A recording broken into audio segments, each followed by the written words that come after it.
But the main thing I did, this one's a really random one.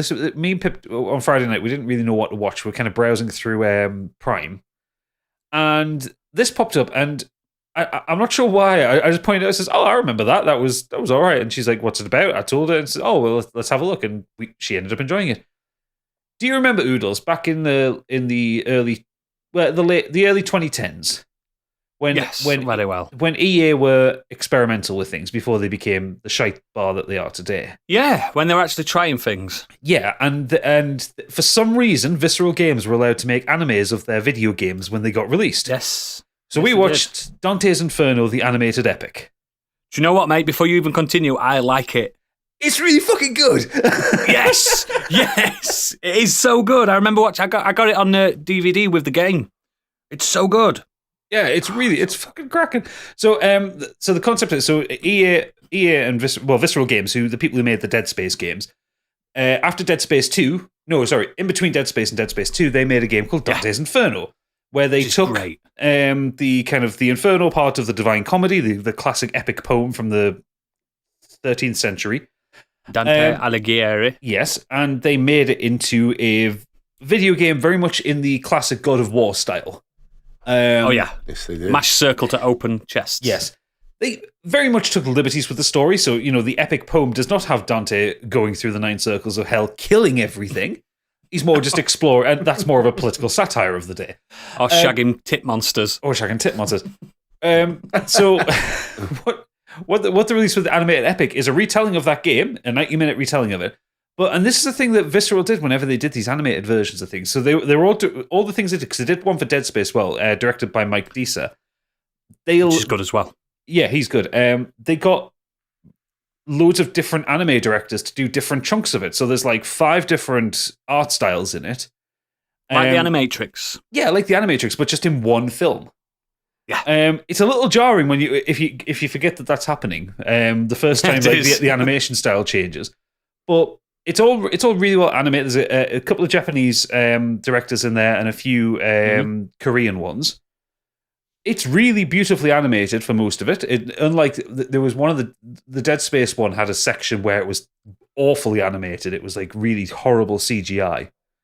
They did a chromatic one as well, didn't they? Yeah, but weird. Yeah, but this is really beautiful. The really good voice acting cast as well.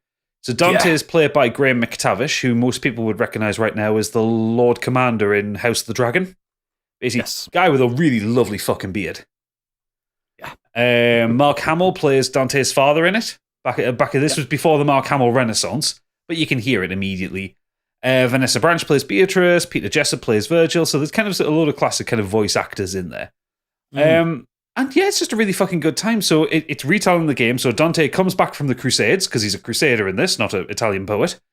Comes back from the Crusades to find his entire family killed and his dearly beloved Beatrice being whisked away by Satan. He's known for that, and he's a bugger. Well, yeah, and Dante then has to confront his sins, because Dante thinks he's a very good Christian, but also believes that everything that he did in the Crusades was absolved because the priest at the church told him so, that God forgives them for what they've done because they were acting in the name of God. Go kill Saladin. Go kill all those poor people that don't believe in Christianity. You're fine. Yeah. It's unclear why Satan in particular decided to pick on Beatrice and take her, because she was fit. Well, Dante wasn't the only one who was murdering people, but anyway. So Dante, in a fit of pure anger, breaks his way into hell to go and rescue her. And as he goes through the 9 circles, he has to confront the things he's done and the horrible shit.